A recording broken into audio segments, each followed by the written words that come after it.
देखिए ये loss of motion का मैंने रिवीजन कराया थ्रू क्वेश्चंस। थ्योरी बेटे मैं नहीं पढ़ा सकता, इतने कम टाइम में पॉसिबल नहीं कि हम क्लास की थ्योरी डिस्कस करें। इस वक्त तो मैं बस क्वेश्चन रिवाइज करा रहा हूं और ये मान के रिवाइज करा रहा हूं कि थ्योरी आपने पढ़ ली है, आपने प्रॉपरली प्रिपरेशन कर ली है, तो क्लास के जो नोट्स हैं उसकी थ्योरी आपने पढ़ रखी है। उस थ्योरी के बेसिस पे किस तरह के क्वेश्चन आते हैं पास्ट में वो मैंने रिवाइज करा है। ठीक है, जितने क्वेश्चन मुझे लगा कैटेगरी वाइज जरूरी है रिवीजन के लिए प्रीवियस ईयर से, वो मैंने रिवाइज करा दी। मैंने आपसे कहा था मैं 99% क्वेश्चन प्रीवियस ईयर से लूंगा, क्योंकि मेरा काम है क्वेश्चन की कैटेगरी रिवाइज कराना, और ज्यादातर प्रीवियस ईयर क्वेश्चन में ऑलमोस्ट हर कैटेगरी प्रेजेंट है, तो मैंने उन्हीं को रिवाइज कराया है। ठीक है, जहां मुझे लगेगा कि कुछ कैटेगरी मिसिंग है तब मैं आपको अलग से एक दो क्वेश्चन करा सकता हूं, लेकिन इस चैप्टर में तो जितनी कैटेगरीज रिवीजन के लिए जरूरी थी सब प्रीवियस ईयर में थी, तो जितने क्वेश्चन मैंने कराए सब प्रीवियस ईयर में बेटे आ चुके हैं सबके सब। पहला क्वेश्चन जो मैं आपको करा रहा हूं ये एक थ्योरेटिकल क्वेश्चन है। A girl jump down from moving बस along the direction of motion of bus tilting slightly forward। देखिए मान लीजिए ये ग्राउंड है और गर्ल बाहर आई है इस तरह से कि उसका हल्का सा चेहरा बाहर की तरफ टिल्ट था। देखिए गर्ल जंप कहां से हुई है? बस से, मूविंग बस से। कोई भी बॉडी अगर मूविंग ऑब्जेक्ट से जंप करे, ड्रॉप करे, रिलीज हो, ऐसे केसेस में बॉडी की जो इनिशियल वेलोसिटी होती है उस मूविंग ऑब्जेक्ट के बराबर होती है जहां से उसे जंप कराया गया है।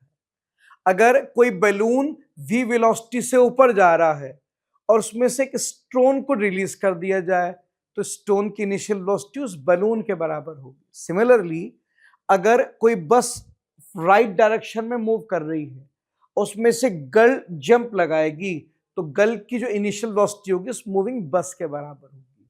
तो मान लेते हैं मूविंग बस की वेलोसिटी कितनी थी? v। हाँ, तो गर्ल की वेलोसिटी भी v होगी।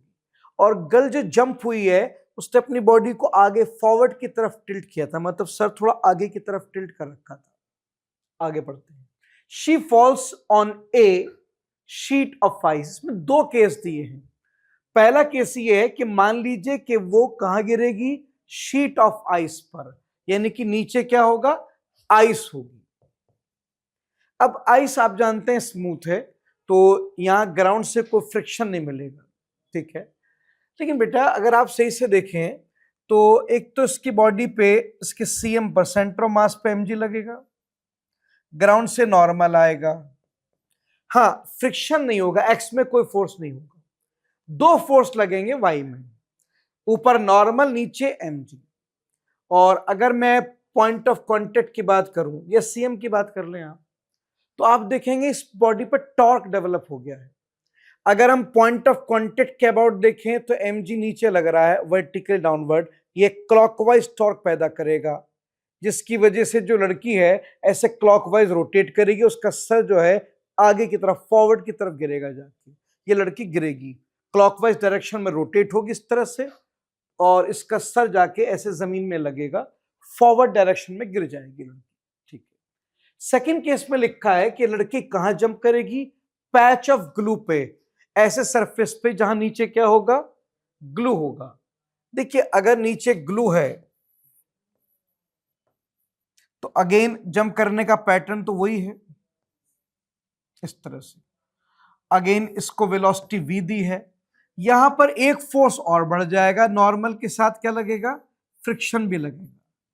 मगर बेटे अगर आप फिर से पॉइंट ऑफ कांटेक्ट ओ के अबाउट देखें, अगेन उस पर टॉर्क लगेगा, mg देगा। पॉइंट ऑफ कांटेक्ट के अबाउट नॉर्मल फ्रिक्शन टॉर्क नहीं देगा, उसी से पास हो रहा है। मगर अगर आप देखें mg तो अभी भी सीएम पे लग रहा है वर्टिकल डाउनवर्ड, अभी भी गर्ल पर एक क्लॉकवाइज डायरेक्शन में टॉर्क डेवलप होगा जो गर्ल को क्लॉकवाइज रोटेट कराएगा, और ये इसका जो सर है क्लॉकवाइज रोटेट होके ऐसे फॉरवर्ड डायरेक्शन में गिरेगा। दोनों ही केस में लड़की गिरेगी और फॉरवर्ड डायरेक्शन में गिरेगी। क्या लिखा है उसने? पहला ऑप्शन है in case A she fall backward, नहीं बैकवर्ड किसी केस में फॉल नहीं करेगी। बी है in both cases she fall forward. हाँ ये करेक्ट आंसर है, दोनों केस में ये आगे की तरफ गिरेगी। ठीक है, नेक्स्ट क्वेश्चन है n bullets per second are moving in upward direction with speed 10 metre per second as shown. एक सेकंड में एन बुलेट ऊपर की तरफ मूव कर रही है, कितनी स्पीड से? लेट अस से v, लेट अस से मास कितना है m। ऐसे these bullets collide elastically disc, ये डिस्क से इलास्टिकली कोलाइड करेंगे। देखिए इलास्टिक कोलिजन में क्या होगा, जिस स्पीड से बुलेट जाएगी उसी स्पीड से वो वापस लौट जाएगी। इस तरह से इलास्टिक कोलिजन आप पढ़ते हैं, जिस स्पीड से जाएगी बुलेट उसी स्पीड से वापस लौट जाएगी। Find value of n so that disc float in air.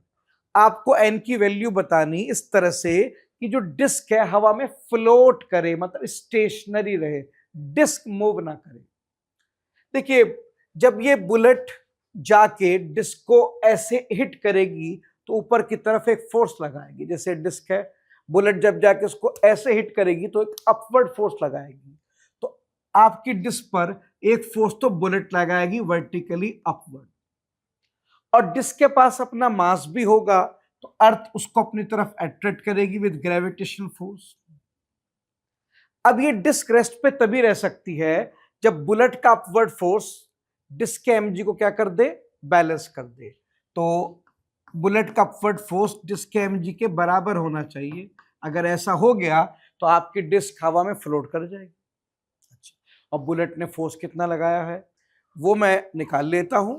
मैं फोर्स की वैल्यू निकाल लेता हूं इससे, final momentum minus initial momentum का मॉड अपॉन डेल्टा टी। ये न्यूटन सेकेंड लॉ अप्लाई किया मैंने। फाइनल मोमेंटम बुलेट का देखना बेटे, देखिए बुलेट v स्पीड से गई थी और टकरा के v स्पीड से नीचे आई है, तो फाइनली बुलेट मोमेंटम नीचे की तरफ है, minus mv। Initial momentum, bullet initially ऊपर गई है तो इनिशियल मोमेंटम था plus mv divide by delta T. ये फाइनल मोमेंटम है डाउनवर्ड, ये इनिशियल है अपवर्ड, और ये एक बुलेट का है जबकि वहां पर n बुलेट्स आई हैं, इनटू नंबर ऑफ बुलेट्स भी कर दीजिए। माइनस mv हो जाएगा माइनस 2mv, मॉड प्लस बना देगा तो यह आ जाएगा आपका 2mvn बाई डेल्टा टी। ये यहां पर आपने बुलेट का मोमेंटम लिया है तो कायदे में यह आया है फोर्स ऑन बुलेट, मगर as per Newton third law जितना फोर्स बुलेट पे लगेगा उतना ही डिस्क पे लगेगा। भाई बुलेट और डिस्क कांटेक्ट में आई है ना, तो जितना फोर्स डिस्क बुलेट पे लगाएगी थर्ड लॉ के अकॉर्डिंग बुलेट उतना ही डिस्क पे लगाएगी, इक्वल एंड अपोजिट। तो माना कि मैंने पैरामीटर्स बुलेट के पुट किए हैं तो ये आ गया फोर्स ऑन बुलेट। हाँ तो एग्जैक्ट उतना ही फोर्स किस पे लगेगा, डिस्क पे लगेगा। तो ये फोर्स ये आ गया यहां पर। अब मैं इसको यहां रख दूंगा तो मुझे इक्वेशन मिल जाएगी बेटा। डिस्क पे जो फोर्स लगा है 2mvn बाई डेल्टा टी जो बुलेट ने लगाया है, अगर ये डिस्क mg को बैलेंस कर दे तो आपकी डिस्क हवा में फ्लोट करेगी। सारे पैरामीटर उधर ले जाइए तो n की वैल्यू आ गई mg delta T divide by 2mv। चलिए, डिस्क का मास 2.5 kg है, g10। उसने लिखा था n बुलेट्स पर सेकेंड, पर सेकेंड का मतलब 1 सेकेंड, हम 1 सेकेंड को लेके चलेंगे, और बुलेट का मास 10 ग्राम दिया है, बुलेट की स्पीड 10 मीटर पर सेकेंड। ठीक है, तो अब यहां से देखते हैं कितना आ जाएगा बेटे। देखिए यहां से ये वाला 10 तो इस 10 को कैंसिल कर देगा, और ये 10 इंटू 10 के -10, ये बचेगा 2.5 अपॉन 2 इंटू 10 की पावर -2। ये 10 के -2 को ऊपर ले जाइए तो ये आएगा 2.5 इंटू 10 की पावर 2 अपॉन 2, ये आ गया 125। तो हर सेकेंड 125 बुलेट अगर स्ट्राइक करें तो ये पॉसिबल है कि डिस्क हवा में क्या करेगी, फ्लोट करेगी। तो आंसर कौन सा हो जाएगा बेटे, आंसर हो जाएगा option A. Next question direct Newton second law पर है। A body under action of a force 6i cap minus 8j cap plus 10k cap acquire an acceleration 1 metre per second square. Force given है और acceleration भी question में लिखा है। हमने एक बॉडी पे फोर्स लगाया है जिसकी वजह से उसमें एक्सेलेरेशन प्रोड्यूस हो गया। क्या चाहिए? The mass of body must be, इस बॉडी का मास बता दीजिए। देखिए as per Newton second law net external force बराबर होता है मास इनटू एक्सेलरेशन, ये होता है राइट। अब नेट फोर्स तो दिया है 6i cap minus 8j cap plus 10k cap, ये नेट फोर्स दिया है, ठीक है। और मास पता नहीं, एक्सेलरेशन कितना दिया है 1। अब यहां प्रॉब्लम है, आप लेफ्ट हैंड साइड पे वेक्टर को आईजे में पुट कर रहे हैं, अलाउड है, वेक्टर आईजे में पुट किया जा सकता है। मगर उधर एक्सेलरेशन वेक्टर को आप खाली मैग्नीट्यूड में पुट कर रहे हैं। ये दोनों साइड चीजें एक जैसी होनी चाहिए ना, क्या तो दोनों साइड वेक्टर आईजे में हो या दोनों साइड खाली मैग्नीट्यूड हो। अब मैं 1 को आईजे में तो कन्वर्ट नहीं कर सकता क्योंकि उसने एक्सेलरेशन का डायरेक्शन प्रोवाइड नहीं किया, मगर मैं इसका मैग्नीट्यूड तो निकाल सकता हूं। तो मैं इधर बेटा इसका मैग्नीट्यूड लूंगा। क्यों?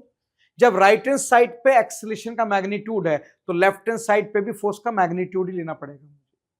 यूनिफॉर्मिटी होनी चाहिए ना इक्वेशन में। अब आपको पता है कोई वेक्टर आईजे में हो तो उसका मैग्नीट्यूड क्या होता है? अंडर रूट आई कोफिशिएंट का स्क्वायर प्लस जे कोफिशिएंट का स्क्वायर प्लस के कोफिशिएंट का square equals to m into 1। अब ये आ गया आपका 6 का स्क्वायर 36, 8 का स्क्वायर 64 और ये 10 का स्क्वायर आ गया 100। ये m 36 प्लस 64 100 प्लस 100 200, तो ये आ गया under root 200 equals to m, जिसमें लिख सकता हूं m equals to 10 root 2 kg। 2 0 का स्क्वायर रूट 10 हो जाएगा, तो 10 रूट 2 kg बेटा ऑप्शन सी आ जाएगा, चेक कर लीजिए। नेक्स्ट क्वेश्चन में कहा गया है 3 forces acting on body are shown. 3 forces body पे एक्ट कर रहे हैं जो कि दिखाए गए। कौन सा फोर्स है बेटा? एक फोर्स तो ये है, ये 1 न्यूटन का है, ये 60 डिग्री पे इंक्लाइन है। कंपोनेंट ले लो, इंक्लाइन वेक्टर में हम काम नहीं करते। एक्स कंपोनेंट आएगा 1 इंटू कॉस 60 और वाई कंपोनेंट आएगा 1 इंटू साइन 60, ठीक है। एक फोर्स बॉडी पे 1 लग रहा था, मैंने उसके कंपोनेंट ले लिए। अच्छा, दूसरा फोर्स कौन सा है बेटे? दूसरा फोर्स ये रहा, ये रहा 4 न्यूटन एस, इसके भी कंपोनेंट लो। एक्स कंपोनेंट आएगा 4 साइन 30 और वाई कंपोनेंट आएगा इधर, यहां पर इधर 4 कॉस 30 एस। एक फोर्स इसके जस्ट अपोजिट लग रहा है और आपको पता है ये अपोजिट एंगल इक्वल हो जाएंगे। तो ये जो फोर्स आप देख रहे हैं, ये वाला फोर्स, ये 2 न्यूटन, इसके भी कंपोनेंट ले लीजिए। एक्स कंपोनेंट आएगा 2 साइन 30 और वाई कंपोनेंट आएगा 2 कॉस 30। तो मैंने क्या किया है, जितने वेक्टर इंक्लाइन थे सबको कंपोनेंट में तोड़ दिया, क्योंकि इंक्लाइन वेक्टर में काम करना मुश्किल पड़ता है, जबकि इसके जो कंपोनेंट है एक्स कंपोनेंट वाई कंपोनेंट, इसमें काम करना काफी इजी होता है।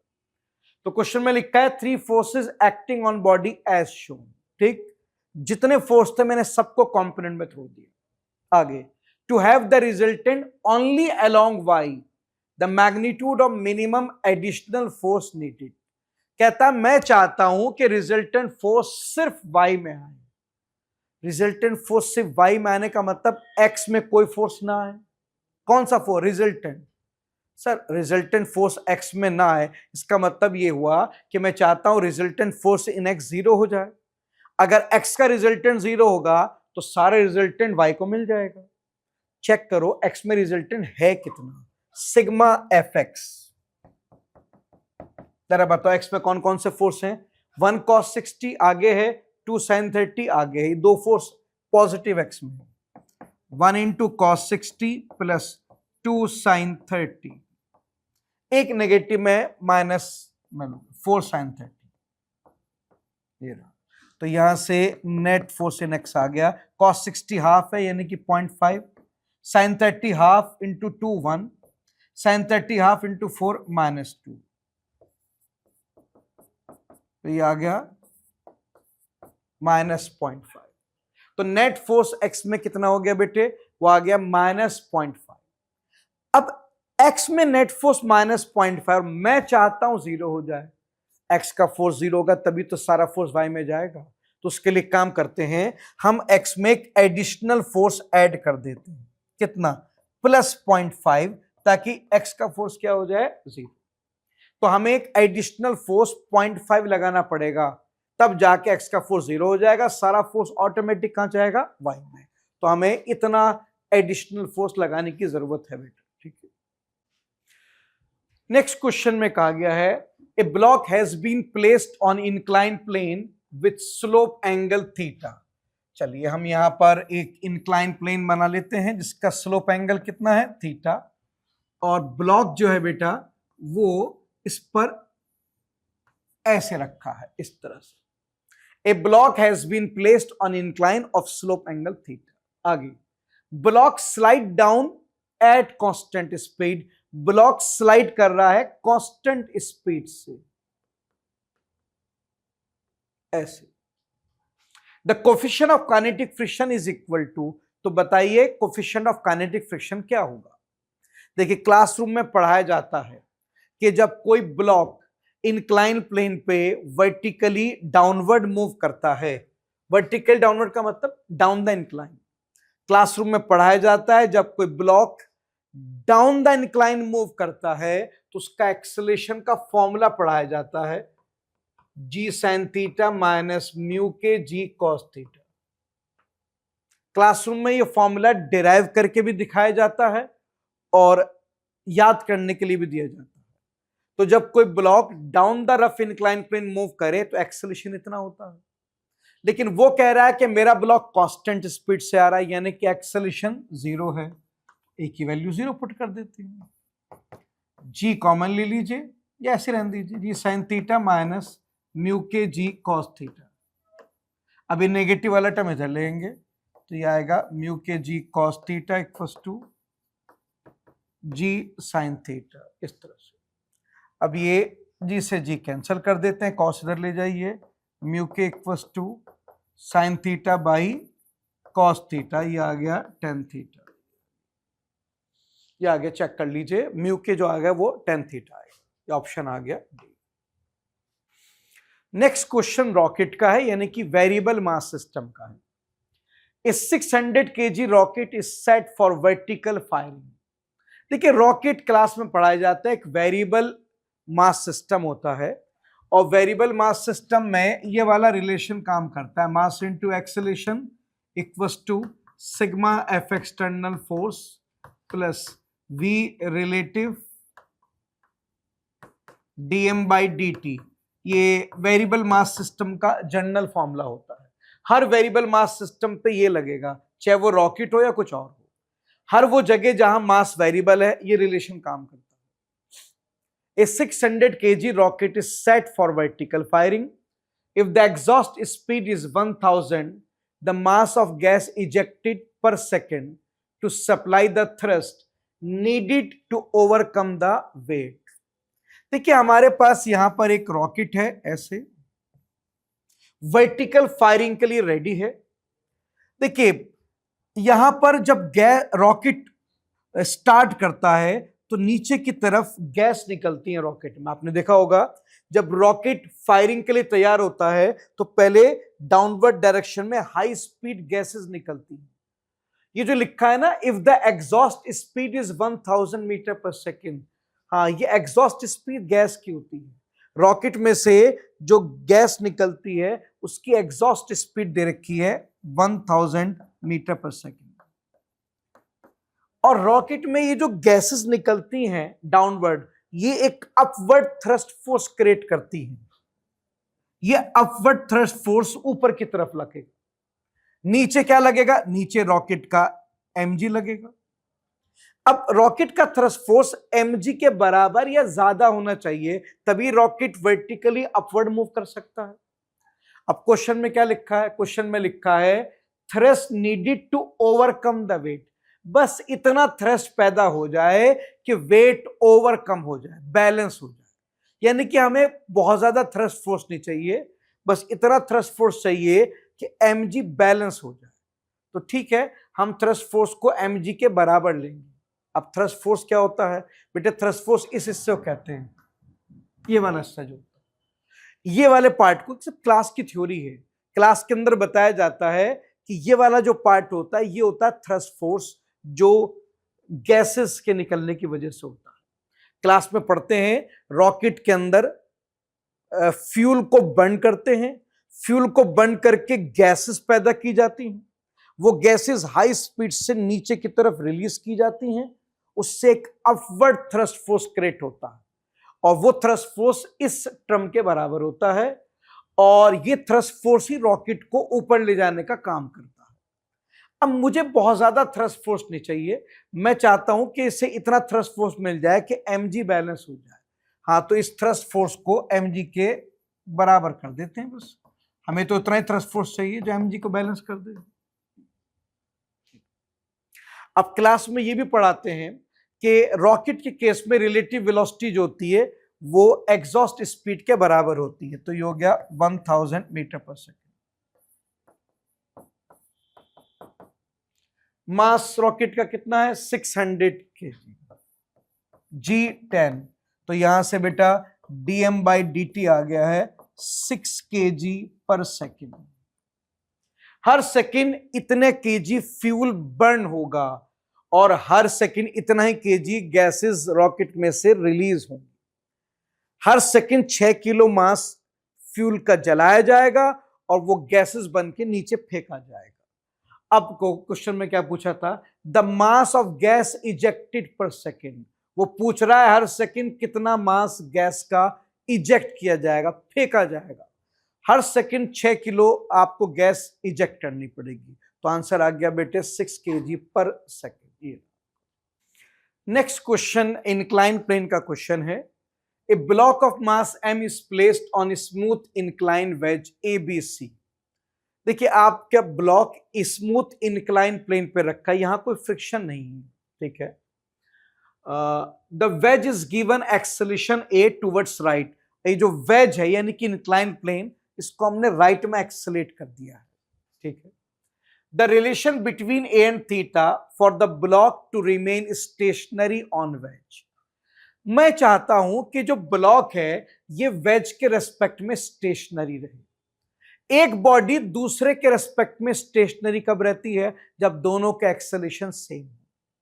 भाई, एक बॉडी किसी दूसरे के रिलेटिव स्टेशनरी कब आएगी? जब दोनों के एक्सेलेरेशन सेम होंगे तब आएगी।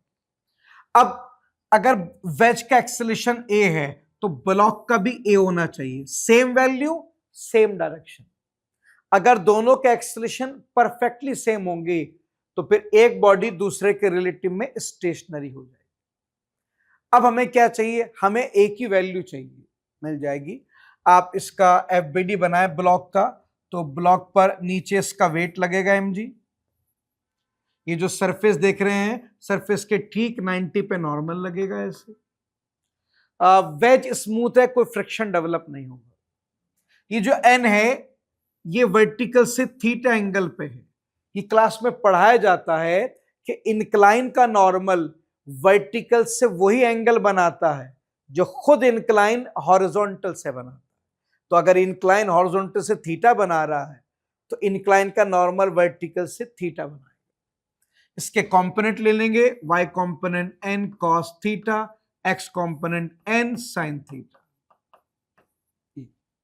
कंपोनेंट क्यों लिए है? सर, जब भी कोई वेक्टर इंक्लाइंड आता है हम हमेशा कंपोनेंट लेते हैं। क्यों? इंक्लाइंड वेक्टर में काम करना मुश्किल पड़ता है, कंपोनेंट में काम करना इजी होता है। तो मैंने FBD बना लिया। अब सेकंड लॉ लगाता हूं y में, sigma FY equals to MAY। ऊपर पॉजिटिव y में n cos थीटा है, नीचे नेगेटिव y में mg है। मास इनटू y में कोई एक्सेलेरेशन नहीं, आप देख सकते हैं एक्सेलेरेशन x में है ना कि y में। तो यहां से mg को उधर ले जाइए, यहां से n cos थीटा mg आ गया है, तो एन की वैल्यू आ गई बेटा mg बाई कॉस थीटा, ये कॉस थीटा में राइट साइड ले गया, तो फिलहाल मुझे एन की वैल्यू मिल गई। अब मैं सेकंड लॉ एक्स में लगाऊंगा, चलिए इसमें लगाते हैं second law, sigma F x equal to m x, positive x में एन साइन थीटा है, पीछे कुछ नहीं है, ए की फोर्स है पॉजिटिव एक्स में N sine theta, mass into acceleration in x कितना है ए, एन की वैल्यू ये वाली यहां पुट कर दीजिए इस जगह, तो ये आएगा M G by cos theta into sine theta equal to M A, ये आ गया। अब दोनों साइड से एम कैंसिल हो जाएगा, साइन बाई कॉस क्या हो जाएगा टेन थीटा, तो बेटा यहां से ये आ गया equal to G tan theta. तो एक्सेलेरेशन अगर जी टेन थीटा होगा तो आपका ब्लॉक इंक्लाइन के रिस्पेक्ट में स्टेशनरी रहेगा। आंसर आ गया हमारा बेटे यहां पर equal to G tan theta, check कर लीजिए।